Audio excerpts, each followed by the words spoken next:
Hello, so this is A.T. Vuong.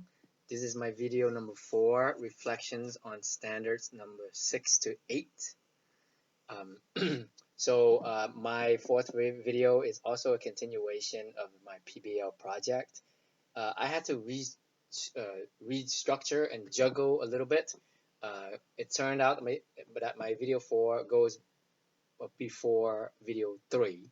My video 3 is the actual PBL, project based learning. It's just that the date was set up where I had to wait for it for me to record it.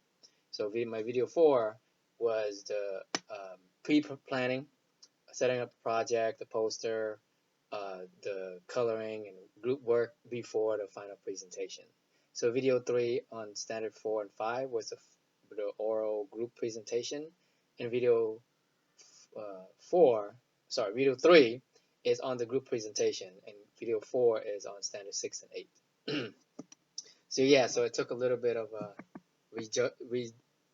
restructuring and juggling to make it work. Again, video 3 was a PBL project, standard 4 to 5, and video 4 was standard 6 to 8.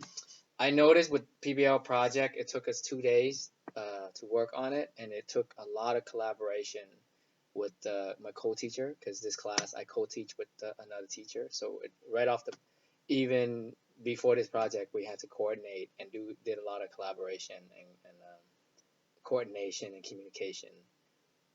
But this one requires a little bit more. Not only that, but with the TA. So there was a pre-planned component and also a post-planned component. So I met up with my TA before class to talk about it, just in case if there's anything that needs to be changed. And then after class, sometimes during break, just to amend anything that needs to change. And of course, the homework is for students to practice that script. So as you can see, it's very holistic. It's a combination of many aspects for it to work. A lot of moving parts. And then of course, our co-teacher edited the script most of the time because she teaches grammar and I teach speaking and writing. So the standard that we focus on are 6 to 8. So one of which is assessment. So this one, because it's a project, the formative aspect, I had to break it down into different parts. So the schedule, the poster, our arts and crafts, the script, and then the presentation. But I had to break down in different parts, and of course divide it up so that I make sure that everybody in the group work on one of those components, so that they don't all sit around idly, whereas the group leader does all the work. This was deliberate on my part. I have at least 3 to 4 years of teaching PBL already, so I know what works and what doesn't work. And part of group work is we want to get them all engaged, all active. And one way to do that is to divide up different projects, break them down, obviously, so you have the whole finalized project, finished product.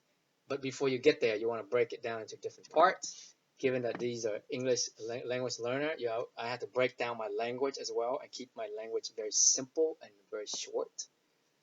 So when you break it down and they all have different parts, they just work. It's sort of like different parts of an elephant, and at the end come together to make the elephant.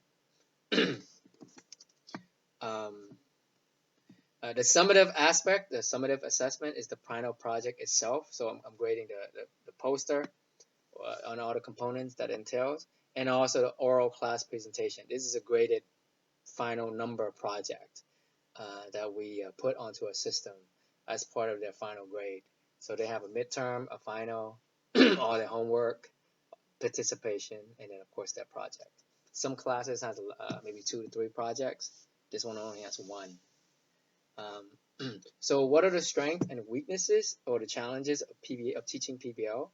The strength is that with PBL, you're able to assess a lot of intangibles and subjective measurements that cannot capture in a classroom. What I mean by that is you're able to capture a student's creative component, speaking component, teamwork, collaboration, communication. So a lot of these things sometimes, if you don't pay, because there's no quantitative measure meant, you can't really uh, quantitatively grade somebody, right? So like um, leadership skills, right? There's it's not part of the grade in someone's report card, but it's something that comes forth during projects. You see certain a lot of skills that stems forth that you normally don't see in a regular standard classroom. So those are strengths. And of course, a lot of those skills stems from 21st century skills set that a lot of I think programs now implement. The challenges of a PBL project is that you want to keep it short. The longer you do it, the longer it drags out, and the students tend to wait until the last minute and try to put everything together. Especially high school students, they do an all-nighter or they get together in someone's home and try to put everything together. So you wanna if it's a long project, like if students have to meet 3 to 4 times to work on it, I would rather break them up into parts and have a deadline. So like maybe first deadline would be a brainstorm. Second deadline would be like a quarter of the product, finished product, and then the third week would be like a half, 50% of the final product, and maybe the last component would be a script. That way, if you divide it up, you make sure that they finish these components before they get to the final product and not wait until the last minute and just dump everything together.